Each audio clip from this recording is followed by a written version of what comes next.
Hello viewers, இன்னைக்கு நம்ம பார்க்க போறது ஒன் பீஸ் எபிசோட் 811 பார்ட் 1.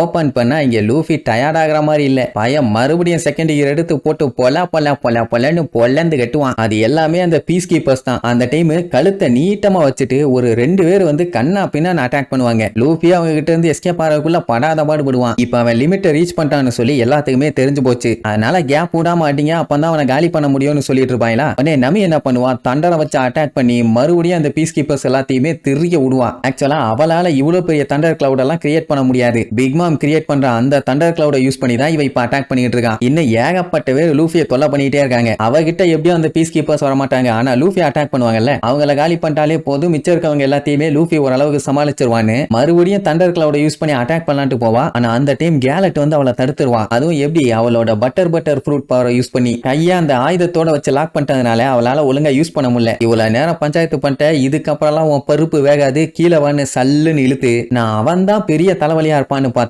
ஆனா உன்ன மாதிரி ஒருத்தி பின்னாடி இருந்துகிட்டு லைட்னிங்க வச்சுக்கிட்டு இந்த வேலை பாப்பான்னு நான் எதிர்பார்க்கவே இல்லை. இன்னைக்கு உன் கதையை நான் முடிச்சிடறேன்பா அப்படின்னா நமி இப்ப தொக்க மாட்டிட்டா. அதே நேரம் அந்த அமண்டேவை காட்டுறாங்க. அந்த கிங்பம் மேல சம காண்டாயிட்டா. ஏன்னா அவங்க கூட சேர்ந்து நின்றுட்டு இருந்துச்சுல்ல, அதனால அவளோட ஃபேமஸான ஸ்வாட் எடுத்து வெட்ட போவா. அந்த மரமும் எவ்வளவோ சொல்லி பார்க்கும். அங்க ஒண்ணு அவங்க சைடெல்லாம் இல்ல, அந்த மாதிரி நடக்க வேண்டிய ஒரு நிர்பந்தம். சொன்னா கேளுங்க, இது எங்க தப்பு இல்லன்னு அப்படியே நடுவு மண்டையில ஒரு வெட்ட போட்டு பொறுமையா 2 பொழப்பா. அந்த மரம் புலம்பி தள்ளும், என்னைய கொல்றீன்னா சீக்கிரமா கொன்னுரு, இப்படி பொறுமையா கொள்ளாத, என்னால தாங்க முடியலன்னு. அவளே வேணும் தான் அப்படி பண்றா. இன்னும் ஒருத்தனை பொசுக்குன்னு கொண்டுட்டா வழி தெரியாம செத்து போயிருவாங்க. துட்டிய கொல்றதுதான் அவளோட ஸ்டைலே. ஏன்னா அவளை டீமன் லேடின்னு தான் சொல்லுவாங்க. சோ பேருக்கு ஏத்த மாதிரி நடந்துக்க வேண்டாமா, அதனாலதான் பொறுமையா வெட்டி அந்த மரத்தை ஒரு வழி பண்ணிட்டு இருப்பான். இங்க லூஃபி வழக்கம் போல அடிச்சு திரிய விட்டுட்டு இருப்பான். மாண்டோரால நம்ப முடியல. ஏன்னா நைட்டு பூரா நம்ம கிராக்கர் கூட இவன் இவ்வளவு சண்டை போட்டிருக்கான். பட் இருந்தாலுமே அவனோட எனர்ஜி கொஞ்சம் கூட குறைஞ்ச மாதிரியே இல்ல. இப்பவுமே பீஸ் கீப்பர்ஸ் அந்த போல பழந்துட்டு இருக்கானே. சொல்ல போனா பீஸ் கீப்பர்ஸ் ஒன்னும் வீக்கான ஆளுங்கெல்லாம் கிடையாது. ஆனா அவங்க எல்லாத்தையுமே ஒரே அடியில குப்பையை தெறிக்க விட்ட மாதிரி தெறிக்க விட்டுட்டு இருக்கான். இங்க வேற நம்ம நமி மாட்டிக்கிட்டா.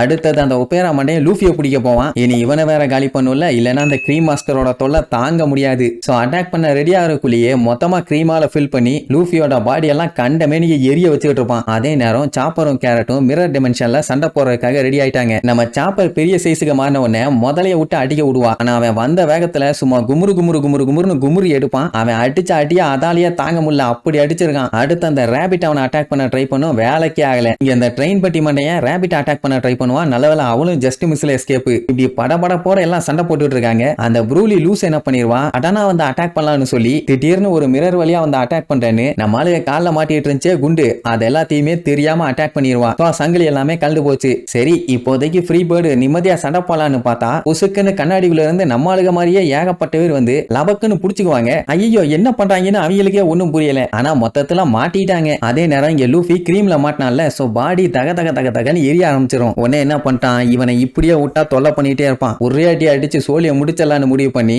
ஓங்கி கம்னு சொல்லி அட்டாக் பண்ண போவான். அந்த டைம் அந்த மாண்டோர் மண்டையா அவனோட புக் பவரை யூஸ் பண்ணி லூஃபி அவனோட புக்குக்குள்ள அனுப்பி விட்டுருவான். உள்ள பாத்தீங்கன்னா அந்த இடமே வரைஞ்சு வச்ச மாதிரி இருக்கும். என்ன எல்லாம் வினோதமா இருக்கு, என்ன இடம்டா இதுன்னு சுத்தி முத்தி பாத்துட்டு இருப்பான். திடீர்னு புக்கெல்லாம் எரியும். பார்த்தா உள்ளுக்குள்ள இருந்து அந்த மாண்டோர் வந்து இதுதான்டா என்னோட உலகம், நல்லா மாட்டிட்டியான்னு சொல்லி லூஃபியை உள்ளுக்குள்ள வச்சு எரிப்பான். வெளியில பார்த்தா அவனுக்கு பாடி பயங்கரமா எரியும். அப்படின்னா பையன் பிசிக்கலா அந்த புக்குக்குள்ள போய் மாட்டல, மென்டலா போய் மாட்டியிருக்கான். அவன் எரியுதுன்னு கத்திட்டு இருப்பானா, நமிக்கு என்ன பண்றானே புரியல. சுத்தி இருக்கவங்க எல்லாம் உடனே அவனை போட்டு அடின்னு அடிப்பாங்க. வெளியில அவன் வாங்குற அடி புக்குக்குள்ள இருக்க அவனுக்கு இம்பாக்ட கொடுக்கும். சோ அப்படி லூஃபியை அசைய விடாம நிக்க வச்சு சும்மா செய்யன்னு செய்வாங்க. அவனுக்குமே ஒன்னும் புரியல. அட்லீஸ்ட் எந்த பக்கமா அட்டாக் பண்ண வராங்க, யார அட்டாக் பண்ண வராங்கன்னு தெரிஞ்சா தடுக்கலாம்.